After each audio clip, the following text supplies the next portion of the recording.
Hey friends, welcome to the Bullitt Outdoors YouTube channel. Today we're going to talk about this. Now why are we going to talk about this? Well, it's been over 3,000 miles, so I might as well get a 3,000 mile update.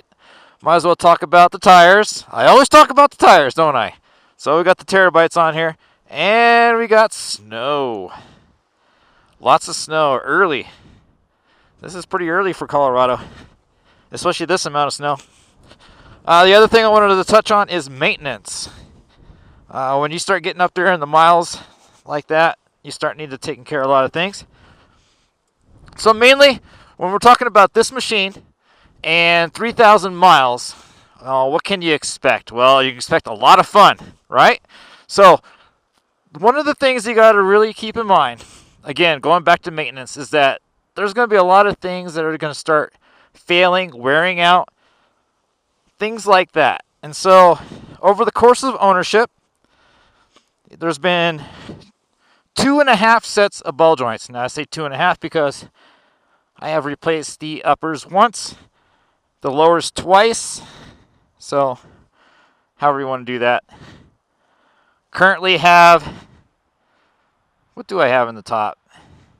American Stars, which kind of have a bad reputation. I guess it is what it is. Lowers, I now have Super ATV heavy duties. They're adjustable. Next time I get, ball joints, I'm going to get the ones that like bolt in or tighten down, not necessarily press in with the snap ring. I've mentioned before the rear wheel bearing on this one. So this is the passenger side rear.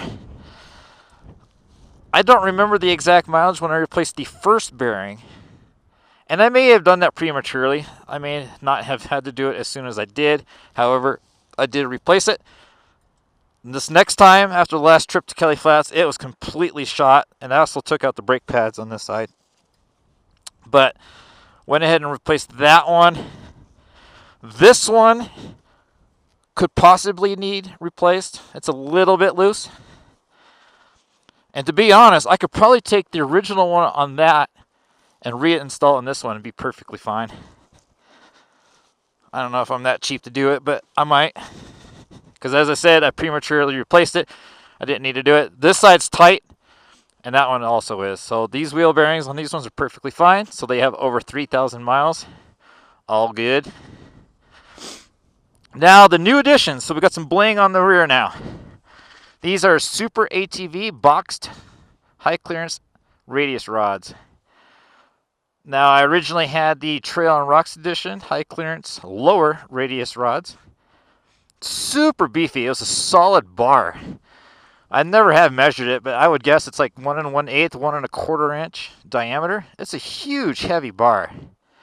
Now, that may contribute to why they wore out so fast. And this one, on the original Trail and Rocks edition, this was completely shot. Like, there was basically nothing left. So, I originally was like, okay, I'll go ahead and get another set because, 3,000 miles, that's pretty good, right? But they're not rebuildable, and that's kind of a bummer. And so, I set out to find rebuildable radius rods because, they're going to wear out again anyway. And I liked that Super ATV had a kit available to rebuild these. I also like that they didn't use a Heim on this inner one here. As you'll see, some guys complain that the Heim will loosen there and loosen there, and this will flop around. So that way, with having like I wouldn't say a solid mount, but a rigid mount here, it doesn't allow these to flop around, which is fantastic. So replaceable Heims there, and then they have the rebuildable inner seals there. And the kit's like $40. So I thought that was a really, really good deal. Next on maintenance was the U-joints, if I can fit the camera down in there. So the U-joints on the prop shaft. Now, I guess owning this, I never really considered the prop shaft. You only have one greasable Zerk, and that's only for the splines in the middle. Not a big deal, and really, it doesn't really do anything. So anyway, you know, doing all the maintenance, everything else, doing the wheel bearing and radius rods. I'm like, all right, let me check this out. And it was loose. That rear U-joint was completely shot. Now, that might explain one thing. Now, those of us that have a CVT transmission, you might be used to, like maybe like a clunk. If you're at a perfect still and you take off, like the primary clutch will snap in, and you get like that primary clunk. Well, I replaced that U-joint and also the one, you know, in front of it. So 2 U-joints on the rear shaft. There's 1 U-joint on the front shaft. The front shaft connects to the carrier bearing. Opposite of a XP 1000. They're opposite. Anyway, replace that. Clunk is gone. So my clunk for the last, I don't know, 1,000 miles has been probably that rear U-joint. So, hey, if you got a clunk that comes out of nowhere, check that U-joint. So I got Spicer U-joints in there. I mean, you can't see that one, of course. So Spicer U-joints. It is a 5-170X is the part number. A little bit pricey. I mean, theoretically, about $20 each. My carrier bearing was perfectly fine. I didn't feel a need to change that. And the front U-joint, I could probably do. I decided not to. It seems fine. So that'll be at a later date. But anyway, so the rear U-joints made a world of difference. It's way quieter. I'm not sure about vibration. I've never really experienced much vibration, except for these tires. These tires are slightly out of round. It's just the way it is. But with the STI X comps, they were perfectly smooth. Either in 2-wheel drive or all-wheel drive. It didn't matter. So that's kind of the things that you gotta, you know, pay attention to.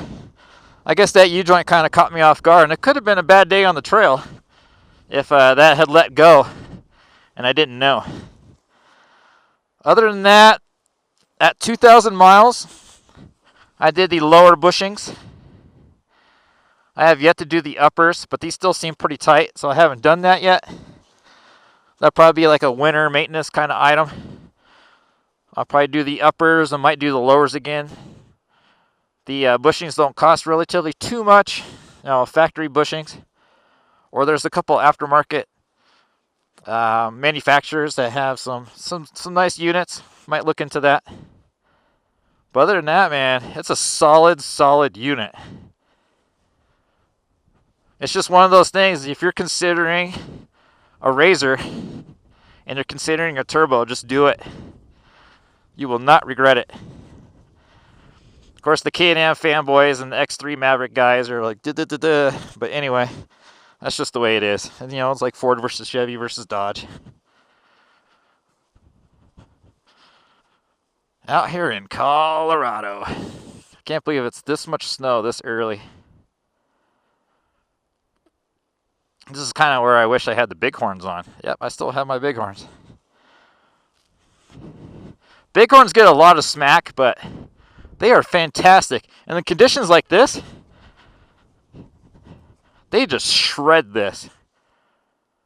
The only bad thing about the bighorns is they're 29 inches, so you lose ground clearance. But that's just the way it is. So I'm definitely looking forward to another 3,000 miles. But when it comes to maintenance, you know, hey, it is what it is. A few things to pay attention to. Of course, you got to do the fluids and all that stuff. That's kind of a given. Same thing as the air filter and spark plugs. Guys whine about the belt. I've never had issues with the belt. I mean, I changed it at 2,000 miles just because I had no need to and no reason to. But I'm currently running the Ultimax belt. So there you go. To tie this all back up, again, I want to mention the tires. Always talk about tires. You know, I got the Terrabites back on. I sold off the X comps. These tires are wearing. They don't even have the grooves anymore. So, yeah, man, if Colorado keeps this up, I might be rocking those bighorns a lot more than I thought. The next set of tires will likely be Maxxis Carnivores. Maybe the ITP Terra hooks. We'll see. I'm not in any hurry to do it. Awesome machine. Well over 3,000 miles. And I see no reason why I can't get 3,000 more. Yee yee. 2018 Polaris RZR XP Turbo. Again, this is Josh with Bullitt Outdoors. If you like what I do, please subscribe. If you like this video, give it a thumbs up. And I'll catch you guys next time. Peace.